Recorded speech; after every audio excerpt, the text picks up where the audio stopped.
To stun lock an enemy takes more than just skill. It takes power. It takes guts. The power to pulverize that which cannot defend itself. Be careful, hero. This power will consume you. Only a dark future lays before you.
Hello travelers, Boardman21 here, and today's build is the Physical Stun Shaman. And with this we're going to have increased stun chance with basically everything that we do. We're going to have Avalanche set up as completely physical with a lot of stun chance.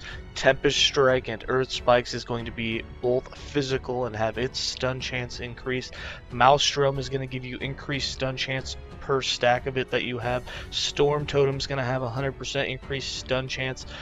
Leap is going to have its own stun chance, but we won't be spec'd into it just because of its hits that it does and its movement skill. And then we'll have Thorn Totems as our 5th specialized skill, and it's just going to do a bunch of armor shred, which is going to allow you to do more damage to enemies, and that will increase the amount of chance that you have to stun them. Alright, let's go ahead and get into the skills. For skills, we're running Tempest Strike, Summon Storm Totem, Summon Thorn Totem, Maelstrom, and Avalanche. For Tempest Strike, we're using this one as the Tempest Strike hit and also to try and proc Earth Spikes, because both of them are going to have an increased stun chance and both of them are going to do good damage. Also, whenever you proc Earth Spikes, you'll have a chance to proc Summon Thorn Totem, which is just more Thorn Totems, and every time they proc, they're going to fire their Thorns, and each of their Thorns have armor shred on hit, and it just kind of all synergizes together to do a lot of damage and a lot of stun. So, we have 3 points in Reinforced Stone. This increases your chance to proc Earth Spikes, and it's going to increase the hit damage of the Earth Spikes. We have 5 points in Unspent Power because, of course, we are using Tempest Strike as our mana generator. So every time we don't proc anything, we'll gain an additional 20 mana. We have 4 points in Boulder Smash. This gives both the Tempest Strike hit and the Earth Spikes proc 200% increased stun chance, which is huge. We have 1 point in Upheaval. This makes it so that your Earth Spikes will travel in a line. It also reduces the chance of you proccing Lightning Bolt, which is good because you don't want to proc Lightning Bolt, we're not using it. And the Earth Spikes traveling in a line means that you're going to hit enemies farther and farther away, so when you get a big mob of enemies that come on the screen and you hit the first one, there's a good chance that when Earth Spikes procs, it's going to kind of travel along and hit all of them for you. And that's helped with our 3 points in Razor Earth, which gives us additional Earth Spikes, so you'll see that it pops up in chunks. You'll have like 4 of them come up, and it'll just be a spike and then another one, and they all kind of just follow in a line, and they have a pretty big area of effect. This also gives you 75% more hit damage with the Earth Spikes. We have 2 points in Earthquake, which increases the area of Earth Spikes by 100%, and 2 points in Earth's Aid, so that every time that you proc Earth Spikes, there's a 50% chance to proc your Summon Thorn Totem, which again, when you proc the Summon Thorn Totem, it uses the skill, so that means that all 5 of them are going to proc. For Summon Storm Totem, now while you can't convert its hits into physical damage, you can give it a bit of increased stun chance. So what we did is we put 4 points in Lightning Raider so that it has increased cast speed so you can get more hits with it, 2 points in Direct Current so that those hits have a higher base crit chance, 1 point in Blizzard to again turn it into a pure cold totem, 5 points in Icicles to give it more base cold spell damage, 3 points in Chill to the Bone because that chill chance is always effective, and it's super nice to have that on enemies so they have a slower attack speed and their movement slowed down. This helps with your defense and your survivability. 2 points in Steel Plating because increased health never hurts totems because they're weak as hell, and 3 points in Heavy Impact for that 100% increased stun chance. For Summon Thorn Totem, you also can't turn these into a pure physical stun chance type totem, and since it has no increased stun chance anywhere on its tree, what we did is we are going to use them to once again summon all of them at once and to shred as much armor as possible. So we have 3 points in Force. It expands. This increases the maximum amount of Thorn Totems you can have. 3 points in Eternal Forest to increase their duration. 1 point in Grove Mind so that they will all be summoned at once. This does increase the cooldown, this does increase the summoning speed, or slows it down to where it takes longer for you to do it. However, you're never actually the one summoning them, they're always procced, so neither of those two things matter, and the cooldown doesn't affect how fast they can be procced. We have 2 points in Ancient Power so that they do some more damage, 3 points in Impale so they have a chance to do double damage, and then the big one, 5 points in Shred Armor so that every time a Thorn Totem hits an enemy with any of its projectiles, there's a 100% chance to shred armor. And 3 points in Winged Thorns so that they have more speed and range, so it's more likely they're going to hit something before they disappear.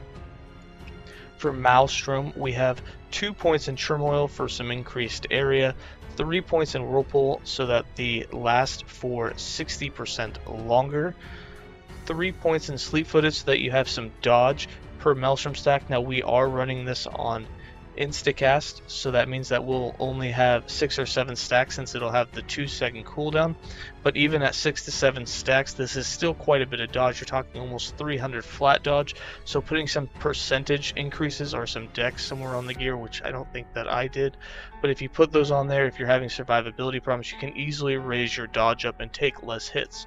We have 1 point in Cyclone to convert everything to physical damage, and our chill chance becomes slow chance, and we also get global increased physical damage per Maelstrom stack. Since we have 6 stacks, 7 stacks, we'll have 30 to 35% increased physical damage, which isn't a huge amount, but the big thing is the 4 points in Essence of Debris gives you 60% more stun chance per stack, and since we have 6 to 7, that means that we'll have 360 to 420% increased stun chance at all times. That's a huge amount of increased stun chance, and it's why you can perma-stun basically anything in the game except for the bosses that have, you know, hundreds of thousands of points of life.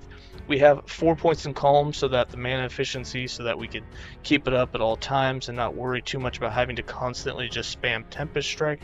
2 points in Arctic Blast for that freeze rate multiplier, which is actually now slow chance, and then 1 point in Sudden Gale to make it an instant cast skill. And then for Avalanche, we have this converted into pure physical damage. It's still going to be a cast and forget skill, but all of the freeze rate multiplier on it is now stun chance, which means those boulders are coming down, hitting super hard, and they're going to have a very high chance to stun the enemy. We have 1 point in Mountain Peak, 1 point in Precision, 1 point in Wild Path. This means it's no longer channeled. It now has a huge mana cost and a long cooldown, but it'll basically last that entire cooldown with your 3 points in Unyielding Storm, and then 1 point in Hailstorm so that it will not just be cast wherever you put your cursor, but it will now follow you as you run around. This is very nice for when you're kiting mobs and constantly running away. The mobs that follow you will be hit by it and be killed. We have 3 points in Explosive Impact so that the Avalanche and Boulder impact area is now 75% larger. 3 points in Dead of Winter for a 150% increased freeze rate multiplier, which is then turned to stun chance. We have 3 points in Harsh Winter for some more hit damage. The 1 point in Rockfall is what's going to convert that freeze rate multiplier into increased stun chance. It also changes the skill from being a cold and physical to just a physical damage skill. And then 3 points in Grounding so that it has 45% increased hit damage while you have a totem active. And with the amount of Thorn totems that are proccing everywhere and you summoning Storm Totem, you're always going to have at least one active somewhere, unless you make it to the super high waves where totems just Primalists tend to not have any survivability at all and die instantly, but you'll still most likely have Thorn Totems up at some point, at least for some of the hits. For passives, we have 25 points in the base Primalist class with 1 point in Gift of the Wilderness, 8 points in Natural Attunement, 6 points in Wisdom of the Wild, 5 points in Tempest Spawn, and 5 points in Elder Branch. The reason we still have the 5 points in Elder Branch is that adaptive spell damage is obviously strong for all of your spells and for the totem as well. We have no points in the Druid. We have 8 points in the Beastmaster, 8 points in Your Saint's Strength. We didn't need to unlock any skills, but we wanted the 8 points there because that 16% less damage taken from nearby enemies is very, very nice. And then 78 points in the Shaman. We have 8 points in Shamanic Infusion, 2 points in Ancient Stones, 8 points in Silent Protector, 8 points in Tempest Form, 8 points in Earthen Supremacy, 5 points in Fist of Stone, 5 points in Windbringer, 5 points in Shattered Heavens, 5 points in Protective Circle, 8 points in Ruin of Awe, 8 points in Elemental Shrines, and 8 points in Ascendant Circle.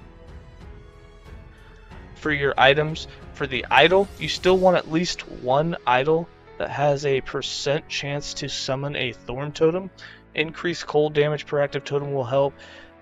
You don't really need the cold damage anymore as you're not really using cold damage for anything, so if you can get spell damage while active totem, that's going to do more for you. That's going to help your boulders do more damage and everything else that's no longer cold oriented.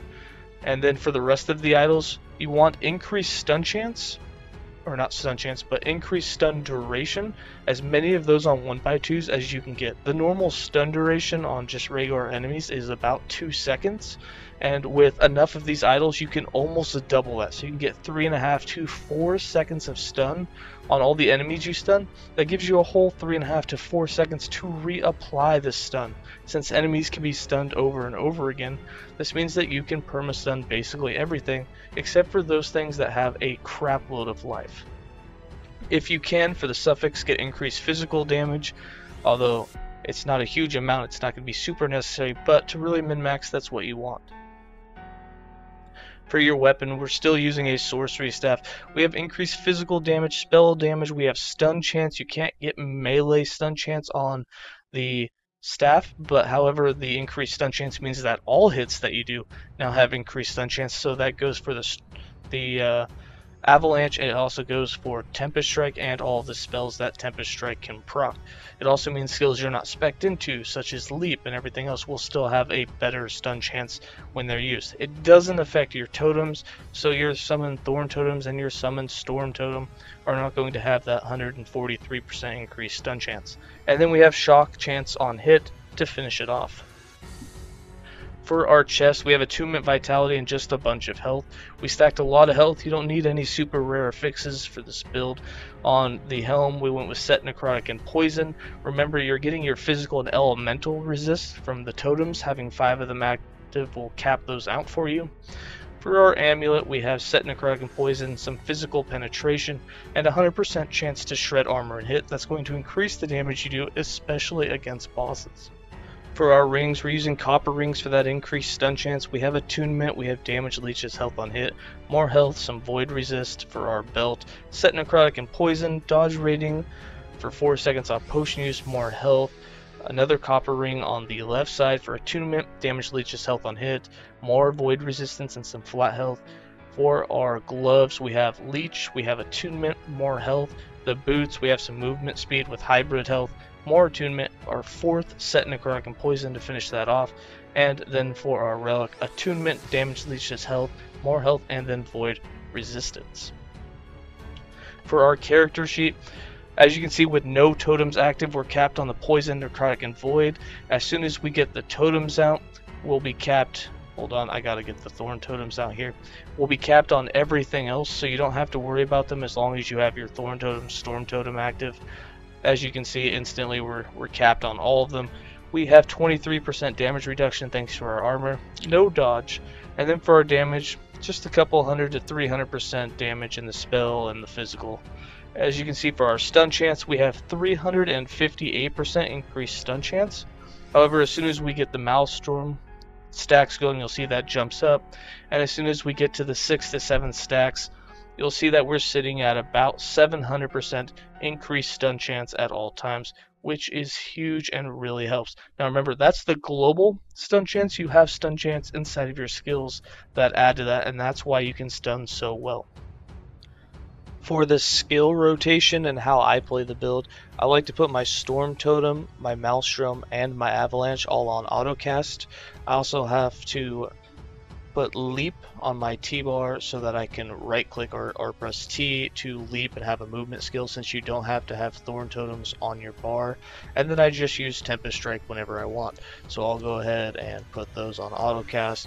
I run around. If I feel like leaping, I'll leap. If I run out of mana or I'm getting low on mana, I just start using Tempest Strike, and that's how I play the build. Here's some more gameplay.